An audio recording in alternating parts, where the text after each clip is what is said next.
relativamente sencillas y que representen alguna situación física más o menos, no sé si decir intuitiva, pero cerca. O sea, a ver, mal que mal a uno siempre que le enseñan física y un poco de cuántica, le dicen que algún mecanismo de coherencia debe haber para que los estados cuánticos no permanezcan puros para siempre.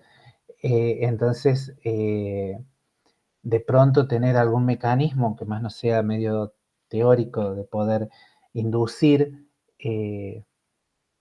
cambios en el tiempo en estados que son descritos con matrices de densidad no es una mala, no es una mala idea, no es algo que, digamos, uno por ahí le gustaría poder desarrollarlo más esa idea, pero por lo menos con que se lleven una idea ya a los fines del curso es más que suficiente, ¿sí? Entonces, lo que habíamos dicho en la clase pasada era que teníamos, en principio, definíamos, ahí estamos, ahí está el lapicito, lo que si no escribo, básicamente lo que habíamos introducido era ese concepto de tener canales, operaciones cuánticas, como uno le quisiera llamar, digamos, uno tenía alguna matriz de densidad de salida y una matriz de densidad de llegada. Y bueno, para que todo esto esté bien definido, obviamente lo que, digamos, bien definido qué significa. Esto es tal, debería ser tal que eh, tanto ρ como ρ', ambos tengan traza 1, que ya hemos dicho que es la propiedad, una de las propiedades importantísimas, y tanto ρ' como ρ, uno espera que sean matrices positivas. En principio, una de las cosas que por ahí no quedó del todo claro la clase pasada, es que uno puede definir una cosa que se llame directamente mapa completamente positivo, a alguna cosa que agarre lambda, devuelva ρ, y esto es siempre positivo, ¿sí? Devuelve siempre, la idea es que siempre devuelva una ρ, ¿sí? En principio esto vale, si acá pongo ρ', ¿sí? Esto vale, digamos, uno dice que es completamente positivo si esto es cierto, si esto es cierto, para toda ρ'. Para toda ρ',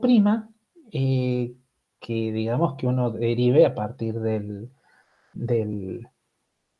¿cómo se llama esto? De la aplicación. Esta propiedad no es trivial, no es trivial si ρ' vive en una dimensión menor que ρ, ¿sí? De vuelta, uno mira esto y dice, uy, pero yo conozco aplicaciones que llevan, por ejemplo, la traza, ¿sí? La traza es un mapa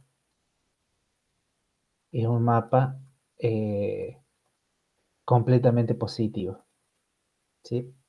Yo tomo trazas sobre porciones del espacio de Hilbert y las cosas que obtengo son matrices de densidad que son positivas y que demás. Pero no es el único mapa completamente positivo, ¿no?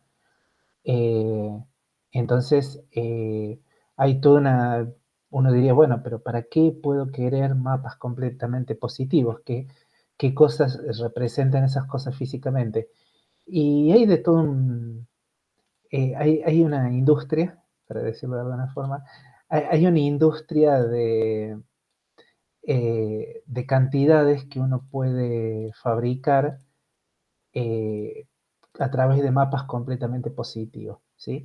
En el curso no tiene mucho sentido, pero eh, por ahí, dependiendo que les depare el futuro, si por ahí se encuentran con otras medidas de entrelazamientos o cosas por el estilo, hay una serie de mapas que uno suele introducir que tienen que ver con purificaciones o destilaciones o toda una serie de nombres que tienen que ver con cosas que uno le hace a una matriz de densidad, básicamente. Por las dudas, es divertido, ya que estamos hablando de mapas completamente positivos, acá no lo mencioné, pero hay un mapa que es muy divertido, ¿sí? Hay un mapa que se llama transpuesta parcial, transpuesta parcial, que básicamente lo que hace es, si yo tengo una row que está definida por bloques, ¿sí? Por bloques cuadraditos, y esto es A, B, C y D, ¿sí? Hay una cosa que se llama transpuesta parcial, eh, que básicamente es agarrar, uno deja A y D sin toquetearlos, y básicamente acá pone B transpuesta y C transpuesta, ¿sí? Lo que uno se da cuenta es que obviamente B y C están relacionados. ¿Por qué? Porque es una matriz densidad, las matrices de densidades son matrices hermitianas, así que lo más probable es que C sea algo parecido a B traspuesto complejo conjugado. Entonces, esta cosa es bastante divertida. Lo que uno puede ver en particular es que, vamos a decirlo así, eh, uno puede aseverar, y eso lo podrían verificar por ahí con algún ejemplito cuando vimos concurrencia y ese tipo de cuestiones. Lo que uno puede ver es que uno le puede calcular los autovalores a la row transpuesta parcial, ¿no? Esto es el espectro.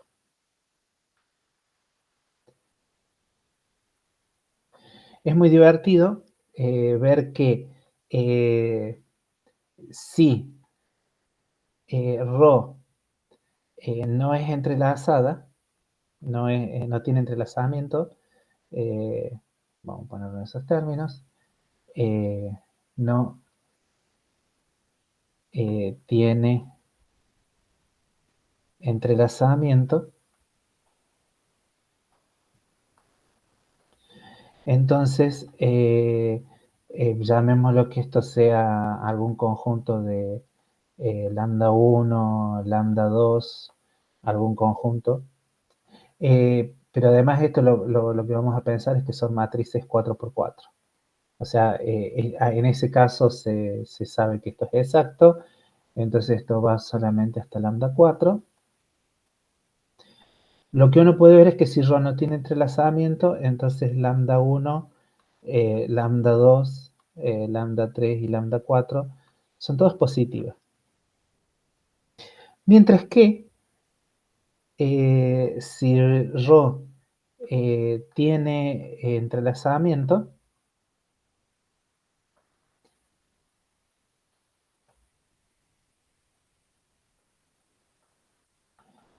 entonces en algunos casos básicamente uno puede ver que existe un lambda i menor que 0. Entonces ese es un ejemplo de un mapa muy razonable que no es completamente positivo. Digamos, que además tenga esa propiedad de que sirve como testigo de entrelazamiento para matrices de densidad 2×2, perdón, 4×4, o sea, matrices de densidad de 2 qubits. Bueno, fue algo que es muy divertido, pero ¿cómo se llama esto? Pero es un bonus. El mapa se lo conocía de hacía mucho tiempo, a la transpuesta parcial. No es la única forma de escribirlo, esta que escribí acá, pero es una de las formas de hacerlo. Eh,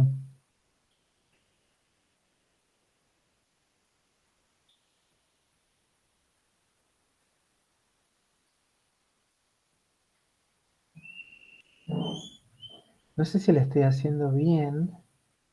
Estoy escribiendo la transpuesta parcial bien. Después podría buscarla. En realidad hay dos formas de hacerla a la transpuesta parcial. No sé si esto no es en realidad B y esto es C. O alguna. No, pero eso no suena. Bueno, lo voy a buscar. A ver, vamos a ver. Es más, no hace falta sufrir. Eh,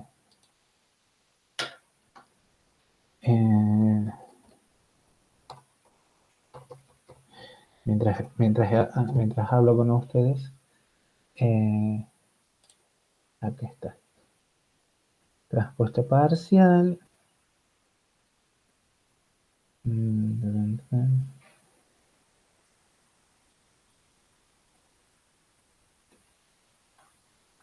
Oh, ¿por qué no lo dan de una forma humana?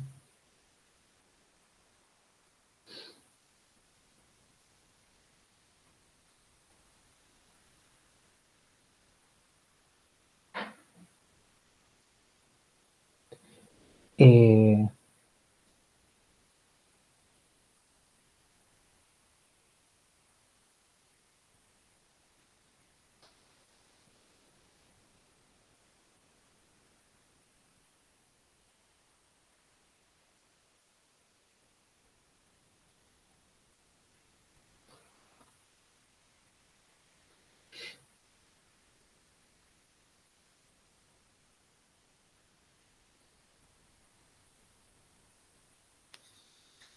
no, está bien.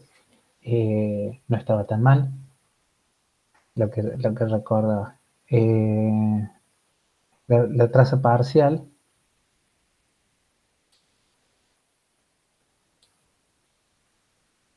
la, la transpuesta parcial, perdón, en realidad está dada por eh,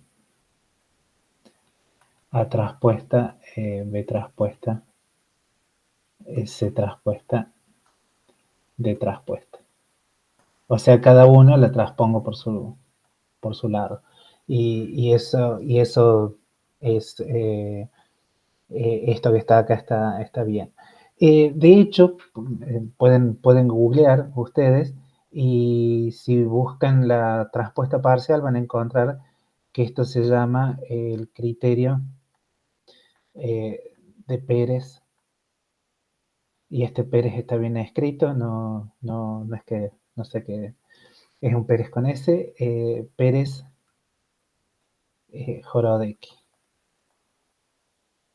Así es como sale, por ejemplo, en la Wikipedia. ¿Sí?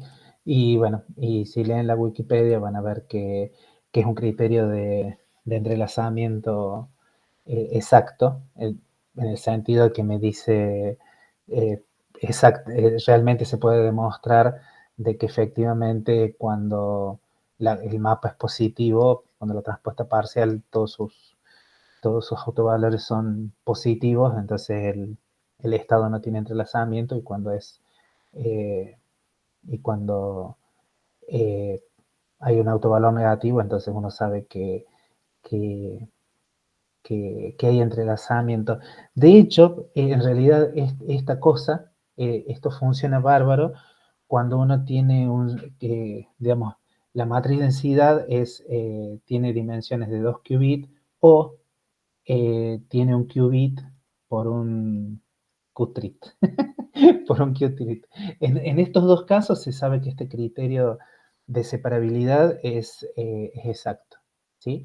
De hecho, por las dudas, que eso es una cosa que también en una de esas pueden llegar a haber escuchado en algún congreso o lo que sea, hay un criterio que se suele llamar la negatividad, que está basado justamente en esto, pero cuando uno no puede decir que los espacios sean 2 por 2 que los espacios de Hilbert sean 2 de dimensión 2 o uno de dimensión 2 y uno de dimensión 3. Hay un criterio que se llama negatividad, que lo que dice es que si yo tengo bloques a 1, estos son bloques, no son elementos de matriz, entonces la traza parcial es tomar traza en cada uno de esos bloques, ¿sí? Y la negatividad, alguna gente justamente lo que hace es eso, calcula los autovalores de la matriz que ha sido, a la que se le hizo la transpuesta parcial y se ve si hay algún autovalor negativo. Si hay un autovalor negativo, uno puede decir que el estado no es separable. Cuando todos los autovalores son positivos, en realidad uno no sabe muy bien qué pasa, por eso en espacios más grandes la negatividad es un podríamos decir, un testigo de separabilidad. Eh, algunos casos los agarras bien, otros no tanto, pero bueno, es fácil, la ventaja que tiene es que es fácil de calcular. Si uno sabe calcular autovalores de matrices, puede calcular algo bastante simple, mientras que bueno, sabemos que otras medidas de entrelazamiento o criterios de separabilidad son en realidad bastante difíciles de calcular. Pero bueno, eso es un pequeño paréntesis en todo esto, pero originado por esto de los mapas completamente positivos, de que siempre está bueno acordarse de que la traspuesta parcial no es un mapa completamente positivo, como ejemplo de lo contrario, digamos.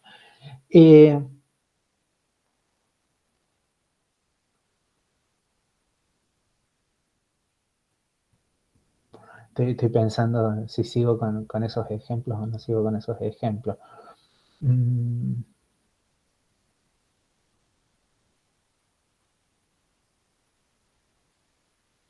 Bueno, pero ya que estamos, les voy a seguir dejando semillas mentales para que las piensen en algún futuro. Hay una cosa que se llama purificación,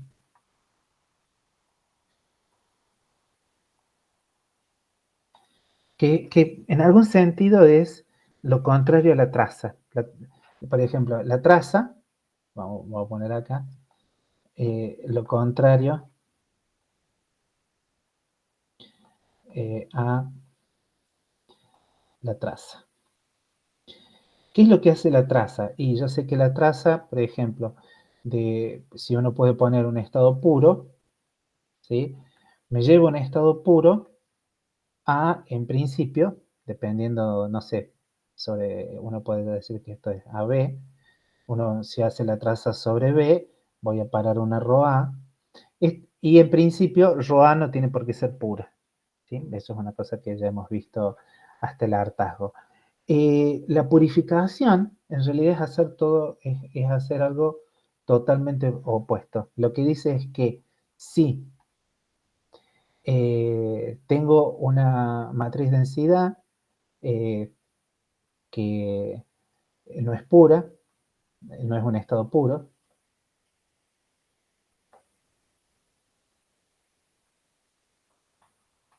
o sea, podemos decir que, por ejemplo, que la traza de ρA al cuadrado es básicamente menor que 1, ¿sí? Lo que uno llama purificación es lo siguiente, si ρ es un estado puro, existe un estado psi que pertenece a algún espacio de Hilbert tal que es alguna cosa por HA, esto lo vamos a llamar lo vamos a hacer al revés, vamos a escribir esto en algún orden, podemos ponerle HA por HP, ¿sí? Existe un psi perteneciente a esto tal que justamente la traza sobre P de psi es igual a ρ. O sea, así como puedo afirmar que eh, así como puedo afirmar que dado, si yo parto de un estado puro y tomo trazas sobre una parte del espacio de Hilbert, obtengo una matriz densidad, que no necesariamente es pura, al revés también se puede decir lo mismo. Si yo tengo un estado que no es puro, hay teoremas que me aseveran que existe en algún lado eh, algún algún espacio lo suficientemente grande y, ¿cómo se llama esto? Y algún estado puro en el cual efectivamente Rho sea la traza respecto a un montón de cosas de ese estado puro, ¿no? Eso es buenísimo. Y lo que habitualmente se dice es que psi es la purificación de una roba. Lo cual es buenísimo, porque no sé si es tanto como buenísimo, claro, yo digo, qué valor que es esto, pero eso es lo que hace que muchas veces, por ejemplo, haya gente que agarre y diga, bueno, cuando tengo el environment, y tengo que hacer alguna cuenta, y la cuenta es más fácil de hacer si supongo que el environment está en un estado puro. Entonces ustedes, con toda la lógica furia de personas jóvenes que no quieren ser engañadas, deberían decir, no, pero ¿cómo un environment va a estar en un estado puro?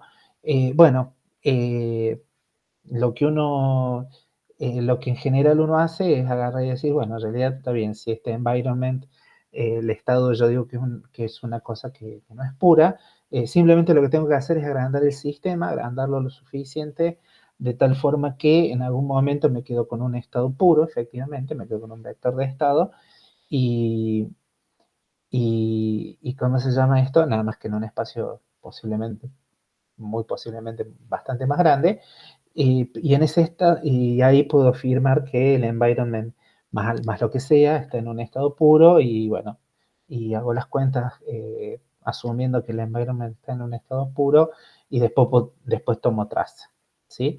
Esto es una cosa bastante común, bastante común, así que, bueno, Pero, perdón, sí. lo que tiene que ser puro no es el environment, sino el estado producto, ¿no? Sería el estado producto, No, no, yo lo que dije, en alguna de las cuentas que por ahí hace en este capítulo el libro, lo que dice es, bueno, el estado inicial es el estado del, de mi sistema y del environment, ¿sí? Y ¿ah? digo que es producto eso. Pero después algunas veces inclusive suponen más cosas. Dice, por ejemplo, bueno, supongamos que el environment está en un estado puro, Ah, ahí está. ¿sí? Entonces vos Que decís, es raro. ¿por, ¿por qué hace esa suposición? Bueno, básicamente porque las cuentas son más fáciles, ¿sí? Y ahora esto de Y, tomar un espacio tan grande hasta que sea puro, me resulta raro de todos modos. ¿por Eh, qué? no sé, como que pienso en algo que no es puro y tiene dos estados, al menos. O sea, como Sí. dos, no dos estados, sino como dos, ¿cómo se llama? Eh, claro, necesito un pizarrón. Pero dos Claro, bueno, brackets. a ver, yo no digo ni que sea obvio, ni que no sea obvio, ni nada, yo simplemente digo que por ahí está bueno saber el concepto. No es fácil de todas formas demostrar que eso existe realmente. Claro, me imagino, porque podés agarrar, expandir el espacio. O sea, no hay una regla para agrandar ese espacio, digamos. No, no, en principio no hay una regla para, para agrandar eso. Lo que uno imagina es que al menos debería ser algo similar a lo que uno tiene. O sea digamos, eh, que si tengo un environment de tamaño n, lo tengo que ampliar con otro espacio de tamaño n, por lo menos. Eso supondría uno. Hay formas de demostrar que eso, para los que por ahí les gusta curiosear el Nielsen y Chuang, si uno puede escribir la descomposición de Schmidt de la matriz de densidad, usando la descomposición de Schmidt de la matriz densidad, es posible escribir la purificación.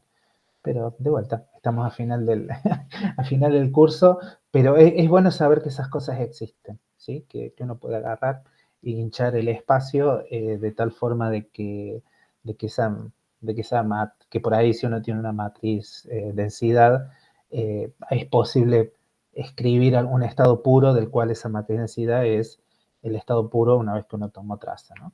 Pero bueno, de todas formas no va a ser demasiado importante por ahora.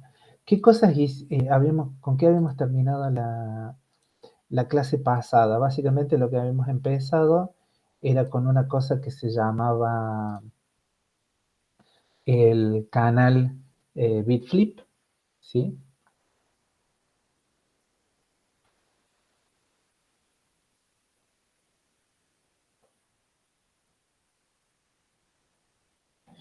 Y lo que habíamos dicho era que la forma en que eso actuaba sobre sobre el sistema, sobre lo que uno llamaría el sistema, es básicamente con una probabilidad 1 menos p, no le hace nada el canal del sistema y con una cierta probabilidad, básicamente lo que hace es escribe un spin flip, ¿sí? ¿Y de dónde sale el concepto ese de spin flip? Y de que básicamente sigma x es el spin flip para el 0 y 1. O sea, si escribimos esto así, esto me devuelve 1. Estoy trabajando, por supuesto, en la base computacional. Y sigma x, si acá pongo 1, esto me devuelve 0. ¿Sí? Y bueno, ya habíamos dicho que teníamos que poner la ρ entre dos sigmas. ¿Por qué? Porque básicamente las evoluciones unitarias actúan de esta forma sobre las matrices de densidad. Y lo otro que habíamos visto era que, bueno, que todo esto era consistente con escribir que uno tenía dos operadores de Krauss, uno de los cuales era raíz de 1 menos p por la identidad, ¿sí? Y el otro operador de Krauss era básicamente la raíz de p por sigma x. Con estas dos cosas, uno puede escribir claramente que E aplicado a rho s es la suma, la podemos poner es la suma sobre 0 y 1 de, de E y rho sub s, E sub i DAG. Que dijimos que era la forma en la cual que uno utiliza la representación de Krauss, porque cualquier mapa completamente positivo se puede escribir en términos de la, de la representación de suma de operadores. Y eso es una de las ventajas de hacer todo esto. Y otra cosa que habíamos hecho era agarrar y ver que se podía representar esta operación cuántica usando un circuito cuántico, ¿sí? Un circuito en realidad bastante sencillo, en lo cual uno le daba, bueno, había que tener una control not escrita en forma distinta, habitualmente siempre las controles not, el bit de control uno lo suele tener arriba o cosas por el estilo, pero no cambia fundamentalmente nada. Queda claro que este es el bit de control y acá está el, el bit del sistema, ¿sí? Y el bit de control, lo que uno es, en vez de mandarlo en un estado puro, uno sabe que debería estar en un estado que tiene que ver justamente con las probabilidades y cómo se escriben distintas cosas. Entonces, utilizando esto, uno puede ver efectivamente cómo es el accionar el, el accionar de esa compuerta, ¿sí? Y bueno, y entonces uno puede poner aquí que el estado de la salida está dado por 1 menos p, rho sub s por 0, 0, más rho por x, rho s, x por 1, 1. O sea, lo que habíamos dicho era que el segundo, digamos, el QB de control, que es el segundo, en este caso, no pasa nada, mientras que el qubit del sistema, el estado cambia debido a esto. En algunos casos que no vamos eh, a, a mencionar, suele ser conveniente como para tener una intuición de qué es lo que está sucediendo. En algunos casos suele convenir escribir el estado del sistema, escribirlo en la base de Pauli, ¿no? Uno sabe que todo estado de un qubit siempre se puede escribir en la base de Pauli de esta forma, CK por sigma K,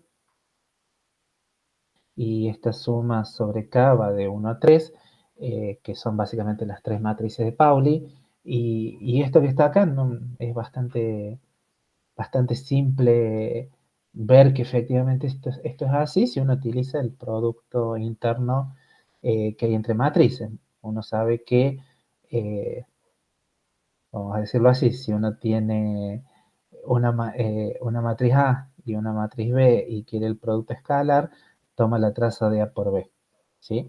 Entonces, si uno va a hacer el desarrollo de un operador en términos de los operadores y sigma X, sigma Y, uno sabe cómo calcular cada uno de los coeficientes de la expansión en esa base, ¿sí? O sea, básicamente uno puede sacar, por ejemplo, que los CK son exactamente iguales a la traza de ρS por sigma K, ¿sí? Eh, y eso es bastante sencillo. ¿Y cómo lo puedo hacer? Y bueno, multiplico todo esto por sigma K y tomo la traza. Y veo a ver qué ondina sale. Y, y lo bueno es que además tengo que usar cosas tales como que la traza de sigma i por sigma j, si es distinto de j, básicamente vale 0. Y todo ese tipo de cuestiones. Y bueno, y además que i y las tres matrices de Pauli son una base. Esta representación se suele llamar o del vector de Bloch o el del vector de polarización. Eso, como ustedes prefieran, lo único que uno sabe, eso sí, es que la suma sobre k del módulo de ck al cuadrado, eso tiene que ser igual a 1, ¿sí? De vuelta, ¿por qué hago esto? Y porque en algunos casos está bueno agarrar y utilizar alguna representación matricial un poco más divertida del estado, ¿sí? Del estado del sistema. Y bueno, y uno podría agarrar con esa representación, escribir cómo es la operación cuántica aplicada a ρ sub s, o sea, cuánto es 1 menos p por ρ sub s más p sigma x rho sigma x. Esta cuenta es más o menos, no voy a decir trivial, pero es bastante razonable.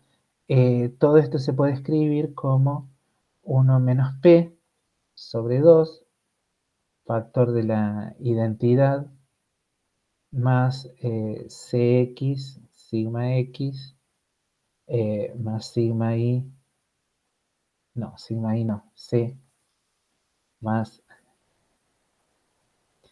c sub i sigma i más c sub z sigma z. Y eso factor de, o sea, más un factor p sobre 2, la identidad más sigma cx por sigma x menos sigma i por...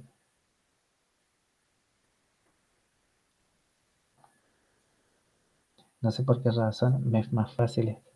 La mente quiere escribir sigma primero sí o sí, menos ci por sigma i, eh, y si no me equivoco, menos es CZ por sigma Z. ¿Y esto por qué conviene hacerlo? Y porque si agrupo todo como una matriz, básicamente puedo escribir que todo esto es algo así como un medio de 1 menos 1 menos 2p por CZ, CX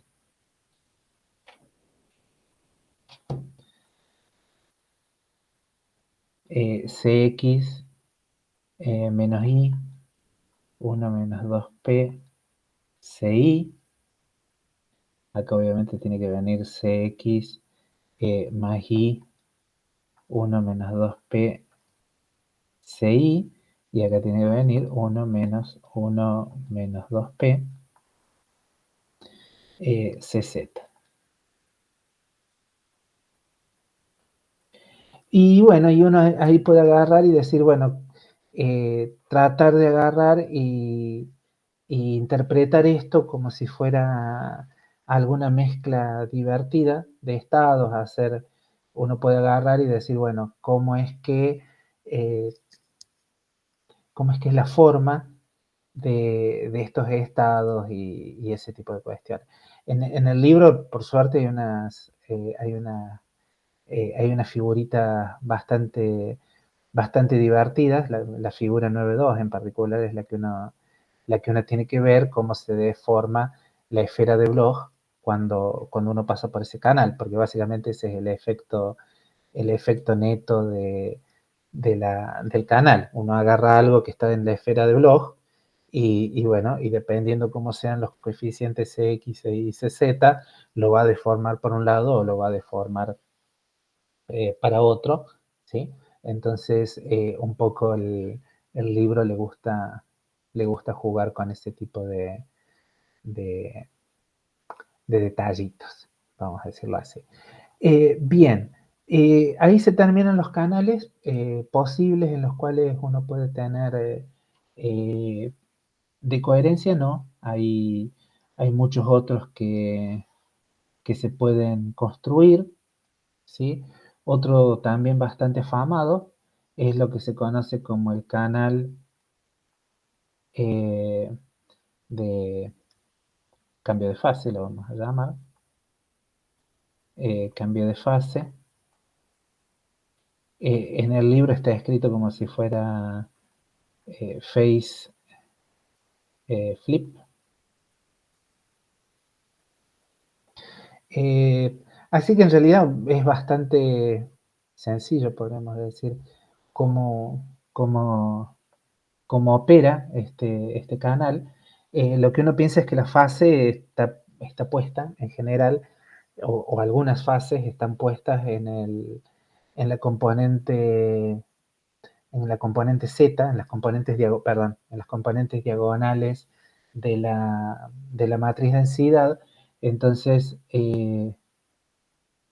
lo que la gente escribe como el canal que hace el cambio de fase es muy parecido, es 1 menos P por ρ sub S, o sea, hay una chance de que el canal no afecte al estado, y la chance de que el canal afecte al estado está dado por sigma Z ρ sub S sigma Z. Y como siempre, bueno, uno piensa que P está entre 0 y 1, ¿no? De vuelta en este caso, escribir la representación de, de la suma en términos de operadores de Krauss es bastante sencillo. Es 0, que es, digamos, el que hace esto, es básicamente de la forma raíz de 1 menos P por la identidad, mientras que 1, que uno lo podría hacer que responda a esta parte del problema, uno lo puede definir de vuelta como raíz de P por sigma Z. O sea, la única diferencia entre el cambio de fase y el cambio de entre el cambio de fase entre el phase flip y ¿cómo se llama esto? Y el bit flip es que es cuál es el operador no trivial, ¿sí? En un caso es sigma X y en otro caso es sigma Z. ¿Y por qué esos nombres? Porque de última uno mira los operadores y básicamente tienen exactamente la misma forma. Bueno, eso en realidad tiene que ver con que casualmente a la gente de resonancia magnética nuclear, en general, como ellos ponen el campo convencionalmente, la dirección en la cual aplican el campo magnético grande, alrededor de, digamos, esa dirección la denominan Z, ¿sí? Entonces, lo que la diferencia entre el phase flip, que es esto, básicamente es que aparezca una diferencia de fase entre las componentes diagonales de la matriz densidad, mientras que el, el, el bit flip, de alguna forma, el efecto neto es que cambie cómo es la relación, la amplitud de probabilidad de que el spin esté up o esté down o esté en 0 y 1, si uno prefiere la base computacional. El phase flip, si uno piensa que los estados son realmente algo que tiene que ver solamente con direcciones Z, ¿sí? O sea, realmente ahí el único efecto que tiene este canal es cambiarle la fase al estado. Entonces, si alguna vez han estado cerca de alguien que haga cuadrúpolo, lo que les va a decir, bueno, está bien, porque eh, representan básicamente fenómenos de coherencia distintos, ¿sí? Eh, nosotros no vamos a entrar particularmente en cuáles son esos fenómenos físicos, pero está bueno. De hecho, uno puede agarrar y tratar de interpretar estas cosas en términos de tiempos de decoherencia y ver que los tiempos de decoherencia de un canal de este tipo son distintos a los tiempos de decoherencia del canal de, de, de Bitflip. ¿Ok? Así que eso puede llegar a hacerse bastante bien, ¿sí? No tiene sentido repetir estas cuentas porque me imagino que, o sea, de vuelta uno podría agarrar y parametrizar el estado utilizando la representación de Bloch o lo que es lo mismo, puede escribir Rosso BS como una combinación de los elementos de la base del espacio de operadores y va a obtener un resultado muy parecido a esto, pero que tiene el suficiente número ¿cómo se llama esto?, de distinciones como para hacer alguna cosa divertida. Fíjense que acá, de alguna forma, si no copié mal, que siempre es una posibilidad, sí, efectivamente copié mal, porque la traza tiene que ser 1, y acá la traza no tiene, no es 1. Fíjense que acá, digamos, lo que uno llamaría la amplitud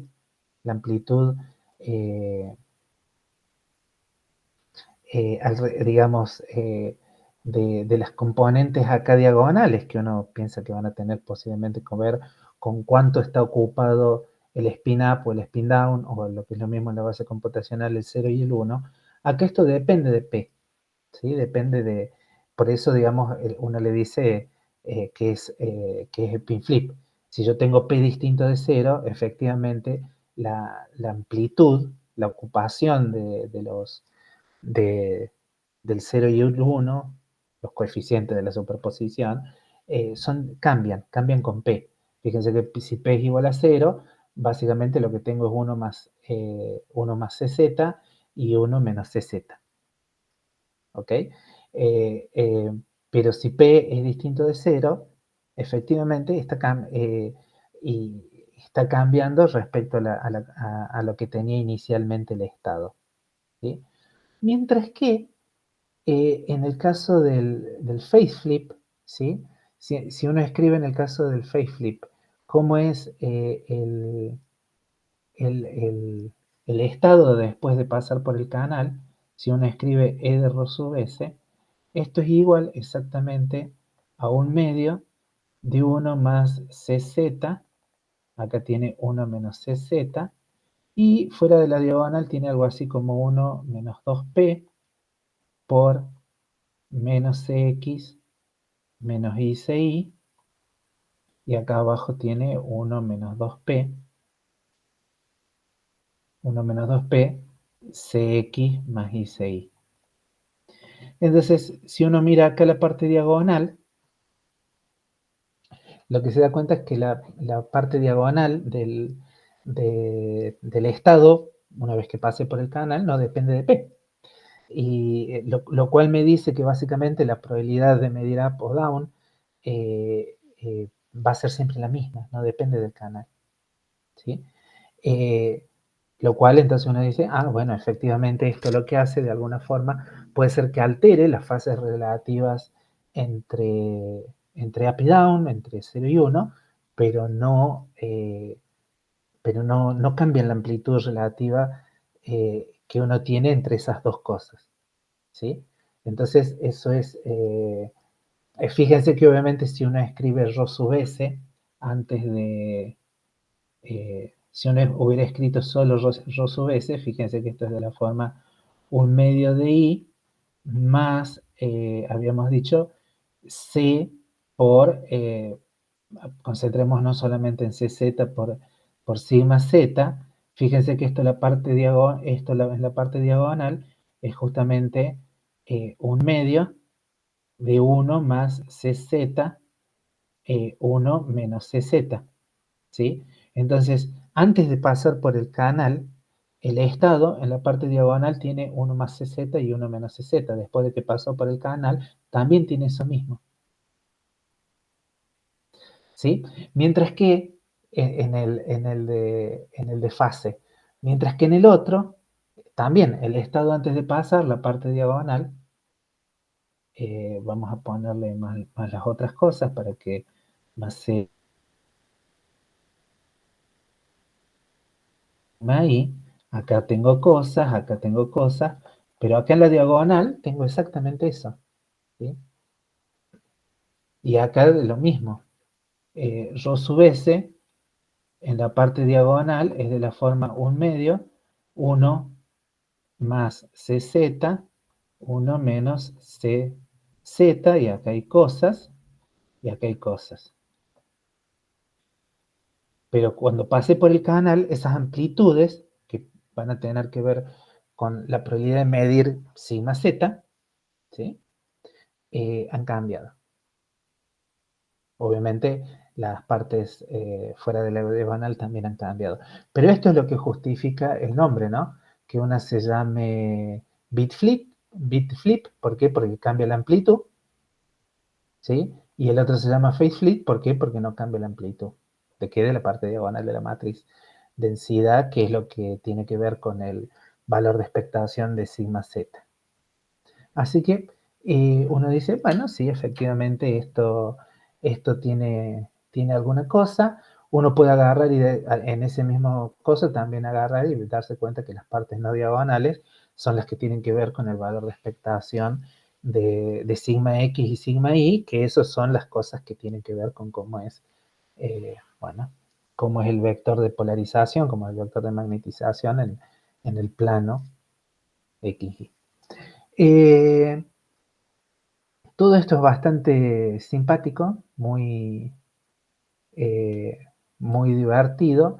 Y hay un último canal que también tiene bastante prensa, obviamente de los sencillos, que se llama el canal de depolarización.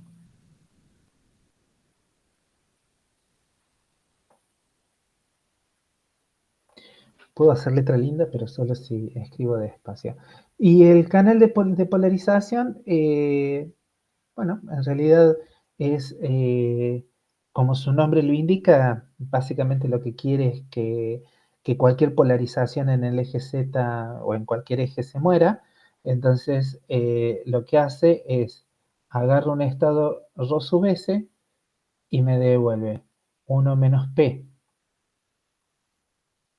por ρ sub s más P por la identidad sobre 2. Y de vuelta, ¿qué es lo que quiere hacer esto? Y básicamente, fíjense que si P fuera igual a 1, el estado que devuelve es una identidad, o sea, algo que no tiene nada.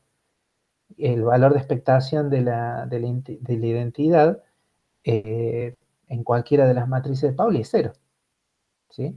O sea que cualquier información que uno tiene, ¿sí? Que uno puede pensar que, uy, qué lindo, uno tiene un estado que está en la esfera de Bloch, que capaz que tenga algún radio, alguna cosa por el estilo, lo que es el canal de depolarización mata todo. Manda la identidad y el valor, y digamos, uno podría pensar que esos valores sigma, el valor de expectación de sigma x, sigma y sigma z se fueron a 0, ¿sí? Así que este canal es el que uno diría, bueno, es una forma de coherencia muy fuerte. Básicamente mata todo, ¿no? Y bueno, y eso... Eh, en el libro ahí se puede escribir este canal de polarización, por ahí es divertido escribirlo en términos de hacer también un circuito y ver que se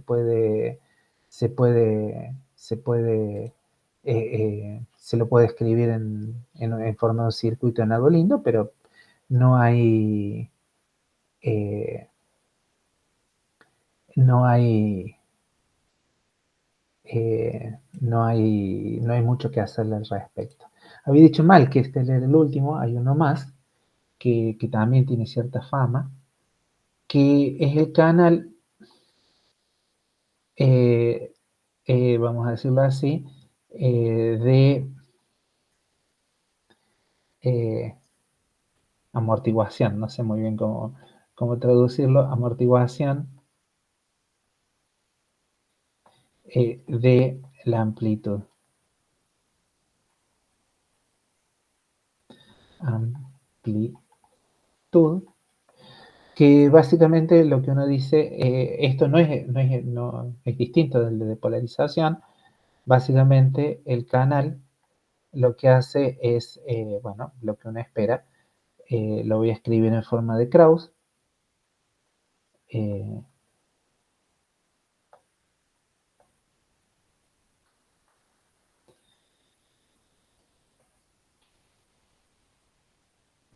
y la idea es que E1, esto es lo que vamos a hacer, E1, uno quiere que sea la forma raíz de P por la matriz 0, 1, 0, 0. Esta matriz ya la conocemos, básicamente lo que hace es si 0, 1, 0, 0, si uno agarra el 1, 0, esto me devuelve un 0, o sea, si tengo a ciertos vectores, ¿sí? Los mata directamente, y después si tengo 0, 1, 0, 0, esto me devuelve, perdón, por el 0, 1, esto me devuelve el 1, 0. O sea que vamos a decirlo así. Eh, a este lo manda a este estado, lo manda al otro, ¿sí? Agarra el 0, 1, me devuelve el 1, 0 y al 1, 0 lo manda al 0. O sea que en 2 pasos básicamente mata cualquier cosa que uno tenga en este estado, ¿sí? Así que eso es como bastante divertido, ¿sí? Y bueno, y lo que uno tiene que hacer para saber cómo tiene que construir es 0, y bueno, uno tiene que utilizar que es 0 daga por E0 más E1 daga por E1 e igual a la identidad, que habíamos dicho que esta era la condición que tienen que cumplir los operadores de Krauss para que realmente todo esto sea una operación cuántica y todo tenga sentido, etcétera, etcétera, etcétera. Entonces, fíjense que no es difícil, pero se puede ver que E0 se puede escribir de la forma 1, 0, 0, raíz de 1 menos P. No es tan, no es tan complicado verlo a esta cuenta, ¿no? Entonces, una vez que uno hace eso, uno puede agarrar y cuando ya tiene este canal definido, uno puede agarrar y fabricar fabricar cuánto vale el estado post canal, ¿no? Y eso se puede hacer de distintas formas, pero básicamente, vamos a decirlo así, esto debería ser P por el 0, 1, 0, 0, Rho sub S, el 0, 0, 1, 0, uno es el traspuesto del otro, más 1, 0, 0, raíz de 1 menos P, por Rho sub S, 1, 0, 0, raíz de 1 menos P. Y ahí lo que conviene es escribir que Rho sub S es una Rho 1, 1, Rho 1, 2, Rho 2, 1, Rho 2, 2. Y si uno hace eso, básicamente puede escribir en forma explícita cuánto vale el canal aplicado a la matriz densidad del sistema. Y esto queda algo así como un medio, 1 más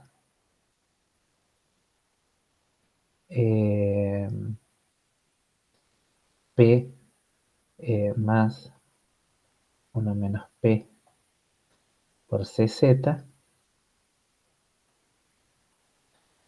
raíz de 1 menos P por Cx menos ICI, raíz de 1 menos P, Cx más ICI, y 1 menos P más 1 menos P por CZ. O sea que, de vuelta, uno podría tratar de interpretar esto en términos de las matrices, digamos, de esferas de Bloch, pero bueno, básicamente fíjense que la modificación en los términos de la diagonal que uno tiene para este canal, justamente estoy viendo cómo es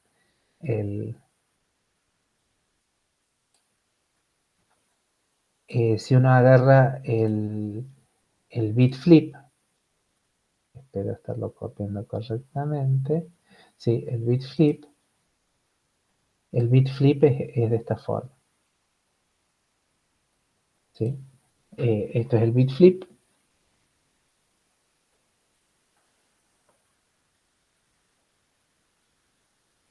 mientras que este que está acá es el de, en inglés es amplitud damping, o sea, de amortiguamiento de la amplitud. Es distinto, uno puede reconocer algunos factores, pero fíjense que básicamente bueno, la amplitud de la parte diagonal también depende de CZ y también depende de la probabilidad, pero de una forma distinta, ¿sí? Entonces, ¿cuánto afecta cuánto es la decoherencia en un modelo y en otro? Es distinto. Y la parte diagonal también es distinta. Fíjense que en la parte de bit flip, la parte diagonal no depende de P. Mientras que en este de amplitud, digamos de amortiguación de la amplitud, todo depende de básicamente del numerito P, de cuánto es la probabilidad de cada uno de los eventos. Entonces, esto es bastante divertido, o sea, uno está bien, uno simplemente postulando así canales que tienen alguna interpretación o uno cree que tiene alguna interpretación fenomenológica más o menos simple, básicamente uno puede poner que el factor que la decoherencia esté en todos lados. Puede estar en la diagonal solamente, o puede estar en los términos off diagonal, o puedo ponerlos básicamente, puedo hacer que todos los términos tengan alguna contribución de la decoherencia, ¿no? Simplemente cambiando ¿cómo se llama esto? ¿Dónde está? eh, ¿Qué tipo de canal utilizo? Si utilizo un canal que depende de sigma X, entonces cambio solamente, la decoherencia aparece en algún lado, si depende de sigma Z, la decoherencia aparece en otro, y si pongo amplitud damping, aparece en todos lados. Entonces hay muchos modelos que por ahí se hacen de que, digamos, cuando uno hace, o cuando la gente quiere hacer modelos de ruido para computadoras, para qubits, posiblemente algo parecido a una computadora cuántica, uno tiene que elegir qué modelo de coherencia tiene y, y entonces básicamente lo que hay situaciones, uno espera que haya situaciones en las cuales, por ejemplo, no haya mucho damping, no haya así un amortiguamiento de la amplitud, sino que solamente haya, ¿cómo se llama esto? Eh, de coherencia en la fase, ¿sí? Eso es una situación, esa es una situación muy común en ¿cómo se llama esto? En la resonancia magnética nuclear, en la cual uno piensa bueno, que los dichosos momentos magnéticos nucleares interactúan con un montón de cosas magnéticas que andan dando vuelta por ahí, pero no hay un intercambio de energía, ¿sí? No hay, el sistema no pierde energía. Mientras que, bueno, eh, aquellos canales que hacen perder energía, lo que uno espera es que básicamente están, eh, eh, digamos, cuando hay un intercambio de energía, uno va a ir del estado de mayor energía al de menor energía. El estado tiene que terminar estando en algún lado, así que probablemente se vaya del estado de mayor energía al de menor energía.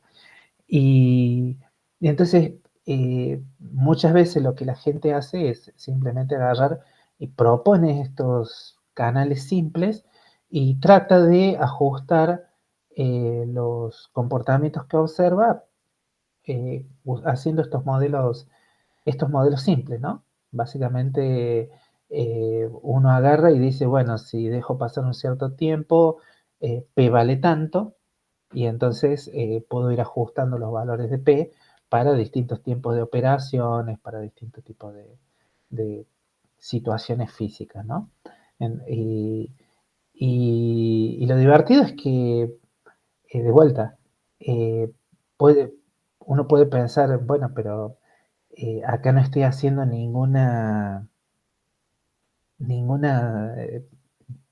no, no estoy por qué se produce eso, es cierto, pero hay veces uno no quiere tampoco saber muy bien cuáles son eh, cuál es cuáles son los mecanismos físicos detrás de esto, sino que simplemente dice, bueno, si hay decoherencia no me importa, porque si yo lo único que estoy observando es la matriz densidad de mi sistema de interés, y ese sistema de interés es un qubit, qué sé yo, cuáles son todos los mecanismos de coherencia presente, y si básicamente siempre puedo pensar de que, eh, bueno, de que lo único que hacen los mecanismos de coherencia es al estado Rossum-S aplicarle un canal, ¿sí?